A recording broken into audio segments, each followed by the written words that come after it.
ತುಂಬ ತುಂಬ ನಿಜವಾಗ್ಲೂ ಹೇಳ್ತೀನಿ, ಇವರು ಮೂರೂ ಜನ ಪದ್ದಮ್ಮ, ಚೈತನ್ಯ ಹಾಗೂ ವೇಣು ಮತ್ತು ಮಗ ನೀನು, ತೇಜು ಅವಾಗವಾಗ ಇರ್ತಿದ್ದ ಅಫ್ಕೋರ್ಸ್.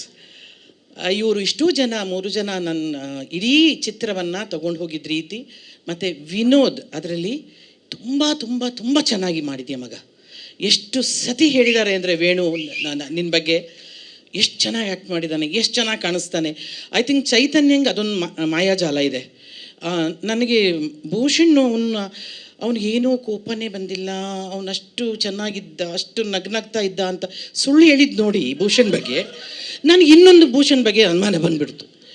ಅಲ್ಲ, ಸಾಂಗ್ ಅಂತ ಅವನೇನು ಮಾತಾಡಿಲ್ಲ ಮಗ, ಅದರಲ್ಲಿ ಮೈಕೆಲ್ಲ ಹೊಡೆದಾಕ್ಬಿಟ್ಟವನೇ ಕಣೋ. ಕೇಳೋ ಶೂಟಿಂಗಲ್ಲಿ ಅವನು ಕೋಪ ಬಂದರೆ ಇದೆಲ್ಲ ಕೆಂಪಗಾಗ್ಬಿಟ್ಟು ಈ ಮೈಕ್ ಇದ್ರೆ ಅದನ್ನ ತಂದ ಥಪಾರ್ ಅಂತ ಹೊಡೆದು, ಏನು ವಿನೋದ ಪಾಪ ಭೂಷಣ, ನಿನಗಿದೆಲ್ಲ ಗೊತ್ತಿಲ್ಲ ಮಗನೇ. ತುಂಬ ಅವನು ಬಿ ಪಿ ಎಲ್ಲ ಭಾಳ ಹೈಯಲ್ಲಿದೆ. ಏನೋ ಒಂದಿದ್ದನ್ನು ನೋಡಿ ಬಿ ಪಿ ತಣ್ಣಗಾಗಿರಬಹುದು,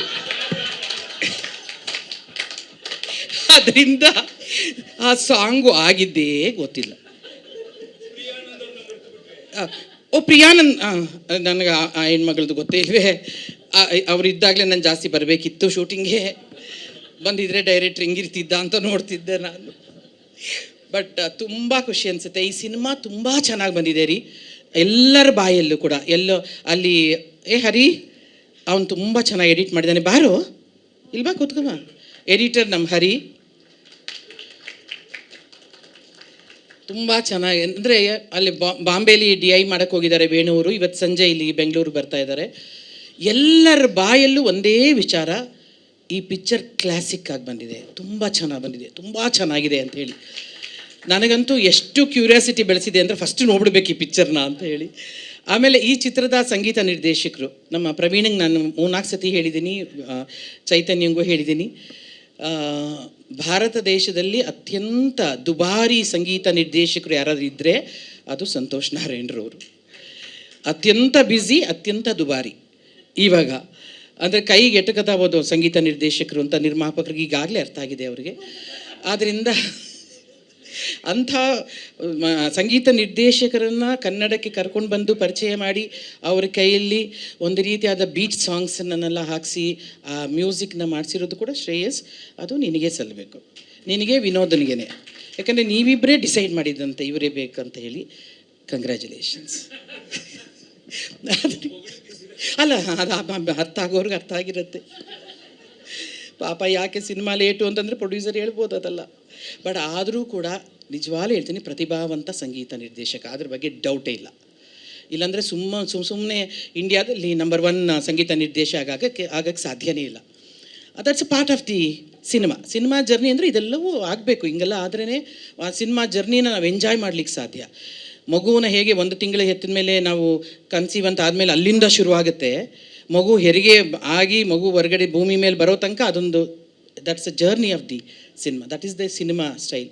ಆಮೇಲೆ ತುಂಬ ತುಂಬ ಥ್ಯಾಂಕ್ಸ್. ಅದಕ್ಕೆ ಅವರು ಸಂತೋಷ್ ನಾರಾಯಣ್ ಅಂತ ಒಬ್ಬ ಸಂಗೀತ ನಿರ್ದೇಶಕರು ವೇಣು ಬಗ್ಗೆ ತುಂಬ ಅತ್ಯಂತ ಮೆಚ್ಚಿಕೊಂಡು ಮಾತನಾಡಿದ್ದು, ಮತ್ತು ಅವರ ಶ್ರೀಮತಿ ಮೀನಾಕ್ಷಿರವರು ಕೂಡ ತುಂಬ ತುಂಬ ಮೆಚ್ಚಿಕೊಂಡು ಮಾತಾಡಿದ್ದು. ನಾನು ಸಂಗೀತ ನಿರ್ದೇಶನ ಮಾಡಿದ ಸಿನಿಮಾಗಳಲ್ಲಿ ಕೆಲವೇ ಸಿನಿಮಾಗಳು ನನ್ನ ಹೃದಯಕ್ಕೆ ಮನಸ್ಸಿಗೆ ಹತ್ತಿರವಾಗಿರೋದು, ಕ್ಲಾಸಿಕ್ ಅನಿಸೋದು.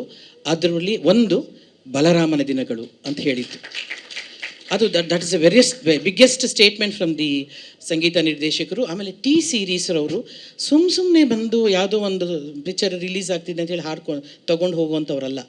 ಅಂಥವರು ಬಂದು ಈ ಸಿನಿಮಾಕ್ಕೆ ರೈಟ್ಸ್ ತೊಗೊಂಡೋಗಿದ್ದಾರೆ, ಮ್ಯೂಸಿಕ್ ರೈಟ್ಸ್ ಅಂತಂದರೆ again Paddamma, it's a great strength ನಿಮಗೆ. ಆಮೇಲೆ ಇಡೀ ಕಲಾವಿದರ ತಂಡ ರೀ ತುಂಬ ತುಂಬ ಚೆನ್ನಾಗಿ ಮಾಡಿದ್ದಾರೆ. ಅದರಲ್ಲಿ ಮೊದಲಿಗ ಅಫ್ಕೋರ್ಸ್ ನಾಯಕ ವಿನೋದ್, ಅದಾದಮೇಲೆ ನಮ್ಮ ವಿನಯ ಆಗಲಿ, ಪ್ರಿಯಾನಂದ್ ಅವರಾಗಲಿ, ಅಥವಾ ಆ ದಿನಗಳಲ್ಲೂ ಮಾಡಿದ್ದ ಎಲ್ಲ ಕ್ಯಾರೆಕ್ಟರ್ಗಳಾಗಲಿ, ಇವರೆಲ್ಲರೂ ಕೂಡ ಒಂಥರ ಔಟ್ಸ್ಟ್ಯಾಂಡಿಂಗ್ ಆಗಿ ಬಂದು ನಿಂತ್ಕೊಳ್ತಾರೆ. ಆಮೇಲೆ ನನ್ನ ವಂದಿತನ ಬಗ್ಗೆ ಹೇಳಲೇಬೇಕು, ನನ್ನ ಜೊತೆ ಆ ಹುಡುಗಿ ಲಕ್ಷ್ಮೀಪುತ್ರದಲ್ಲಿ ಭಾಳ ಗ್ಲಾಮರಸ್ ರೋಲಲ್ಲಿ ಪಾತ್ರ ಮಾಡಿದ್ದು. ಈ ಹುಡುಗಿ ಡ್ರೆಸ್ ಈಗ ಹಾಕೊಂಡು ಬಂದಾಗಲೇ ರಿಯಲಿ ಎಷ್ಟು ಚೆನ್ನಾಗಿ ಕಾಣಿಸ್ತೀಯ ನೀನು. ಅದರಲ್ಲಿ ಅವಳನ್ನು ಗ್ಲಾಮರಸ್ ನೋಡಿ ನನಗೆ ಅದೊಂಥರ ರೂಢಿ ಆಗಿಬಿಟ್ಟಿತ್ತು. ಅದರಲ್ಲೂ ತುಂಬ ಮುದ್ದಾಗಿ ಪಾತ್ರ ಮಾಡಿದ್ದಾಳೆ. ಇದರಲ್ಲಿ ತುಂಬ ಚೆನ್ನಾಗಿ ಡ್ಯಾನ್ಸ್ ಮಾಡಿದೆಯಮ್ಮ. Bhushan, once again your a wonderful dance. Director. ಯಾವತ್ತೂ ಸಿನಿಮಾ ಅನ್ನೋದು ಒಬ್ಬ ಲೈಟ್ ಮ್ಯಾನಿಂದ ಹಿಡಿದು ಎಲ್ಲರೂ ಬೇಕು ಮಗನೇ, ನನ್ನನ್ನು ಮರ್ತೋಗ್ತಾರೆ, ನಾನು ಇದು ಮಾಡ್ತಾರೆ, ಖಂಡಿತ ಇಲ್ಲ. ಸಿನಿಮಾ ಯಾರನ್ನೂ ತಳ್ಳೋದಿಲ್ಲ, ಏಕೆಂದರೆ ಎಲ್ಲರೂ ನಿಲ್ತಾರೆ, ಅವ್ರವ್ರ ಕೆಲಸದಲ್ಲಿ ಅವ್ರು ನಿಲ್ತಾರೆ. ಎಷ್ಟು ಚೆನ್ನಾಗಿ ಮಾಡಿದ್ಯಾ ಇದು ಸಾಂಗಿದು, ತುಂಬ ಖುಷಿ ಅನಿಸುತ್ತೆ. And all the best. ಈ ಪಿಕ್ಚರು ಇದೇ ತಿಂಗಳು 26ನೇ ತಾರೀಕು ರಿಲೀಸ್ ಆಗ್ತಿದೆ, ಜೂನ್. ಎಲ್ಲರೂ ನೋಡಿ ಈ ಪಿಕ್ಚರನ್ನು. ಖಂಡಿತವಾಗ್ಲೂ ಇದು ದೊಡ್ಡ ಚರಿತ್ರೆ ಸೃಷ್ಟಿ ಮಾಡೋದ್ರಲ್ಲಿ ಸಂದೇಹನೇ ಇಲ್ಲ. ಈ ನಮ್ಮ ಚೈತನ್ಯ, ನೀನು ನೆಕ್ಸ್ಟ್ ಪಿಕ್ಚರ್ ಮಾಡೋಕ್ಕೆ 100 ಡೇಸ್ ಫಂಕ್ಷನ್ ಎಲ್ಲ ಮಾಡೋಣ, ಇದೇ ವರ್ಷ ಮಾಡೋಣ. 100 ಡೇಸ್ ಫಂಕ್ಷನ್ ಎಲ್ಲ ಮಾಡಿ ಮತ್ತೆ ಅವ್ರನ್ನ ನೆಕ್ಸ್ಟ್ ಪಿಕ್ಚರ್ಗೆ ಕೊಂಡೊಯ್ಯೋಣ. But all the best and congratulations ಇಡೀ ಟೀಮ್ಗೆ. We love you Paddamma.